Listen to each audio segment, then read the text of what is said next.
마태마가 누가복음에는 예수님께서 행하신 이적이 많이 기록이 되어 있지만 요한복음에는 7가지만 선별해서 기록이 되어 있습니다. 이 선택의 기준은 상징적인 의미가 큰 것들만 골라서 7가지만 기록을 했다는 것이죠. 예를 들면 한 사람의 병을 고치셨으면 병을 고친 것만을 목적으로 해서 굉장한 능력이다 라고 소개하는 것이 아니라 하나의 뚜렷한 피족적인 의미가 있다는데 역점을 두고 기록을 했다는 것입니다. 다시 말하면 환자가 병이 나아서 이제 건강을 되찾았다라는 사실만을 말하는 것이 아니라 이 사건을 통해서 영적인 진리를 설명하려는 귀중한 의미가 있는 것이죠. 그러므로 요한복음에서는 사건 하나하나를 선별해서 나면서부터 소경된 사람의 이야기나 아니면 5,000명을 먹이신 이야기들 7가지 이적만을 기록하고 있는 것이죠. 그 중에 하나가 오늘 본문의 말씀이죠. 베데스다 목가에 누워있는 환자의 이야기입니다. 이 사건은 여러 가지 의미에서 특징이 있습니다. 우선 염두에 둬야 할 것은 이 사건은 예수님께서 6월절에 예루살렘에 올라가셔서 있었던 일이라는 것이죠. 이스라엘 사람들에게는 중요한 3가지 절기가 있죠. 그것은 바로 6월절, 오순절, 그리고 장막절. 이 절기가 있는데 이 이스라엘 사람들은 이 절기만 되면 모든 사람들이 예루살렘에 모여들었어요. 우리나라 설 혹은 추석 때 고향으로 많은 사람들이 내려가죠. 그것처럼 이스라엘 사람들은 예루살렘으로 모여들었어요. 일종의 성지 순례를 한 거죠. 물론 온 백성이 다 예루살렘에 모일 수는 없었겠죠. 하지만 믿음이 좋다고 생각하는 사람들은 대부분 다 예루살렘에 모여들었죠. 요즘에도 예루살렘에 1년에 몇 번씩 예루살렘에 모이는 거를 여러분들 TV를 통해서 많이 봤었죠.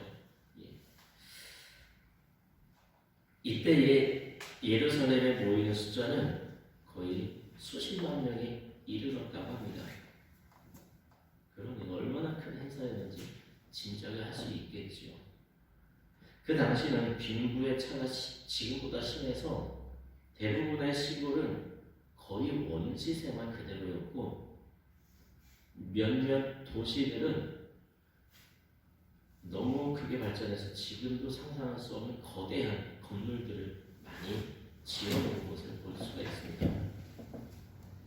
아마도 예루살렘도 굉장히 번성했던 도시였던 것 같아요.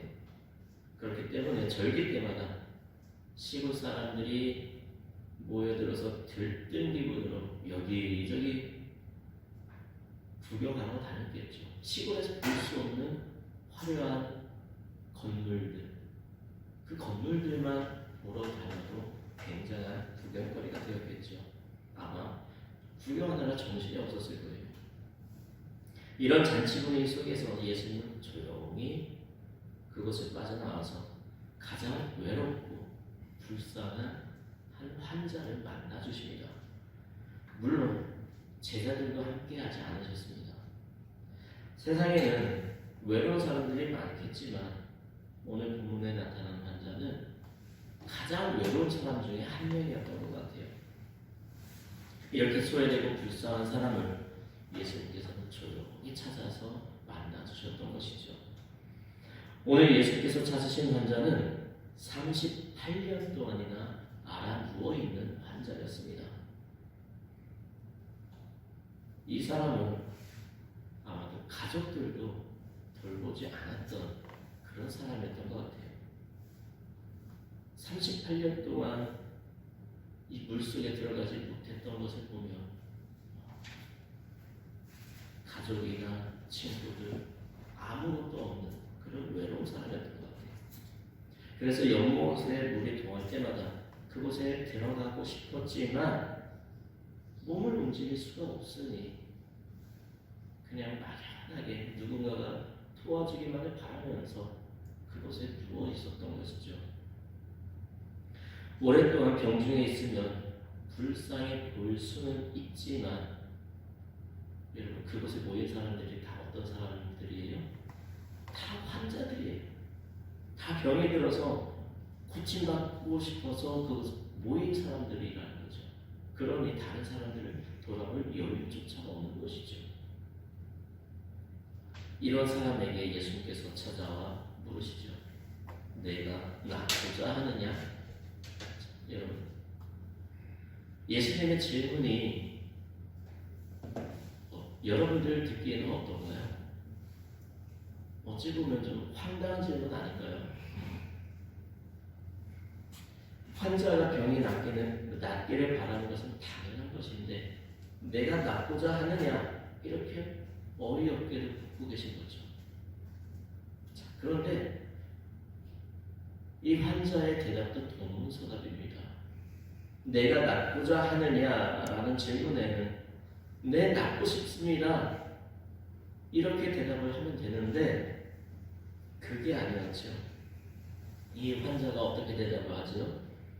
주여, 물이 동할 때에 나를 못에 넣어줄 사람이 없어 내가 가는 동안에 다른 사람이 내려가나이다.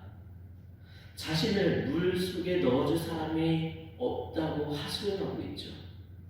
이 말씀을 영어로 그대로 직역하면 나는 한 사람을 가지지 못했습니다 라고 번역할 수 있는데, 이 말은 즉 나를 도와줄 사람이 없습니다 라는 말이죠.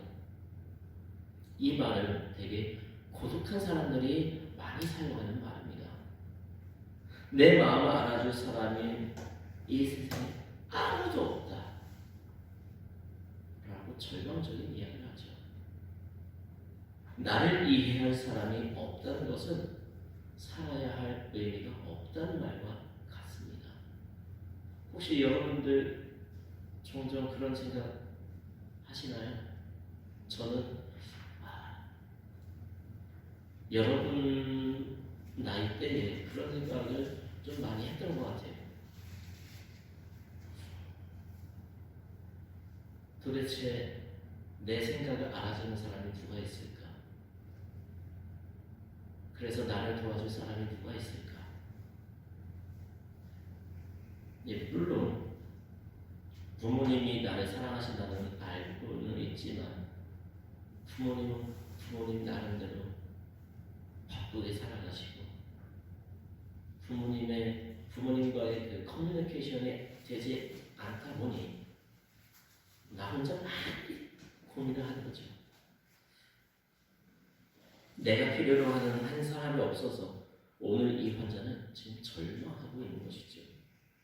이런 처지에 환자에게 다가온 예수님, 그 예수님을 향한 이 병자의 하소연 속에서 자신을 도와서 못 속에 넣어줄 것을 요청하는 그러한 뉘앙스를 느낄 수가 있죠. 자신에게 찾아온 이 예수님이 어쩌면 이 사람이 나를 물속에 넣어줄 사람이 아닐까? 그런 막연한 기대를 하게 됐다는 거죠. 이를 통해 아직 이 환자는 예수님께서 이 병을 온전히 치유해 주실 수 있는 분이라는 사실을 아직 모르고 있다는 것을 우리가 알 수가 있죠. 더불어서 문제의 해결책을 전능하신 능력을 가지신 이 예수님께로부터 찾으려는 것이 아니라 눈에 보이는 실존된 현실 가운데서만 찾으려고 하는 세속적인 인간의 그 좁은 시야를 발견할 수 있는 것이죠. 자, 이때 예수께서 뭐라고 말씀하시죠? 일어나 내 자리를 들고 걸어가라. 지금 이 환자는 막연하게 이분이 나를 물에 넣어주지 않을까 그런 생각을 하고 있는데 갑자기 이분이 내 자리를 들고 일어나라, 걸어가라 이렇게 말씀하시니까 얼마나 지금 예수님과 이 환자는 계속해서 동문서답하고 있는 거예요. 그리고 어쩌면 38년 동안 누워있는 이 환자에게 내 자리를 들고 일어나 걸어가라 라고 하신 이 말씀은 이 환자를 조롱하는 말처럼 들릴 수도 있었을 거예요. 그런데 놀라운 일이 벌어지죠. 이 환자는 예수님의 말씀을 듣고 일어납니다.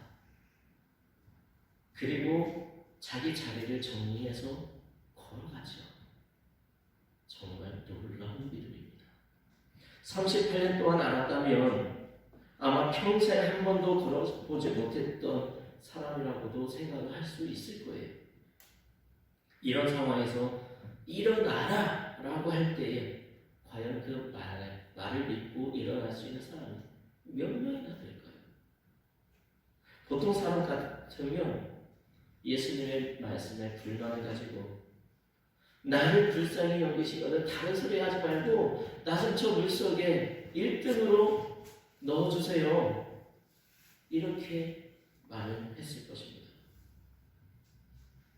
그러나 예수님은 병자에게 내 자리를 들고 걸어가라 말씀하시죠. 이 사건을 통해서 우리는 예수님께서 우리 인간에게 자유를 주시는 분이시고 또 예수님께서 계신 곳에 참 자유가 있다는 사실을 확인하게 됩니다.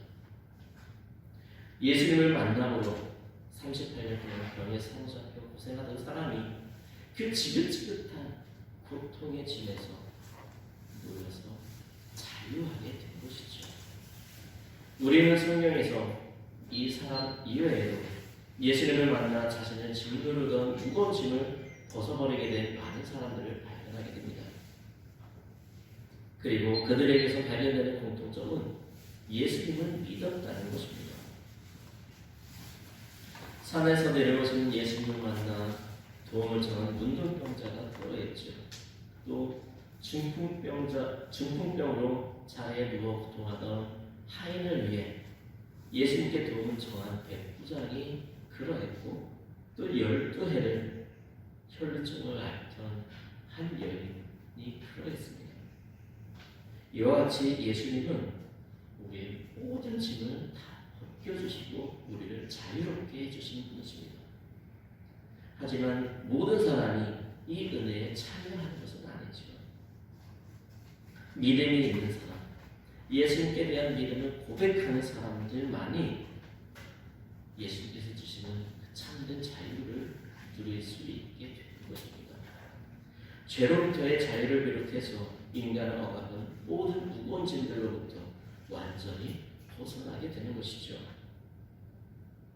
누구든지 예수님을 믿기만 하면 이 놀라운 축복을 얻게 되는 것입니다. 이것은 돈을 들여서 살 수 있는 것이 아니고 권력이나 지식, 명예 또는 저처럼 잘생겼다고 해서 얻을 수 있는 것도 아닙니다. 여러분 38년 동안 병고에 시달리던 사람이 예수님을 만난 것은 아마 이 사람에게 있어서 인생 최고의 행운이었을 것입니다. 만약 오늘 병자가 예수님을 만나지 못했다면 그는 병상에서 일어나 보지도 못하고 이 세상을 떠날 수밖에 없었을 것입니다. 그러나 오늘 본문의 병자는 예수님을 만남으로 새로운 인생의 기회를 얻게 되었죠. 우리가 예수 그리스도를 만나 그리스도인 된 것 역시 우리 인생에서 다른 무엇과도 바꿀 수가 없는 정말 최고의 행운일 것입니다. 일 것입니다가 아니라 그렇죠. 최고의 행운이죠. 우리는 이 사실 한 가지만 가지고도 하나님께 무한 감사를 해야 되는 것입니다. 이 행운은 우연히 찾아든 것이 아니라 하나님의 선택에 의한 것이기 때문에 어쩌면 행운이라는 말 대신 필연이라는 말이 더 어울릴 수도 있겠습니다. 그러므로 우리는 하나님께 늘 감사해야 합니다. 예수님을 만날 때에 참된 자유를 얻게 되고 이 자유를 소유한 사람들만이 참 평안을 얻게 됩니다. 이 평안을 얻는 사람은 누구든지 행복할 수가 없어요. 그러므로 우리는 주님 안에 거하여 살아가야 합니다. 주님 안에서는 슬픔과 아픔이 없습니다. 이 말씀은 비록 육신은 세상에 속하여 힘들 수 있지만 우리의 영은 하나님께 속해 있기 때문에 늘 평안을 누릴 수 있다라는 것입니다. 그러므로 오늘 말씀 기억하셔서 날마다 주님 안에 거하여 기쁨과 평안을 누리며 참 자유를 누리며 살아갈 수 있는 우리 모두가 되시기를 주님의 이름으로 축복합니다.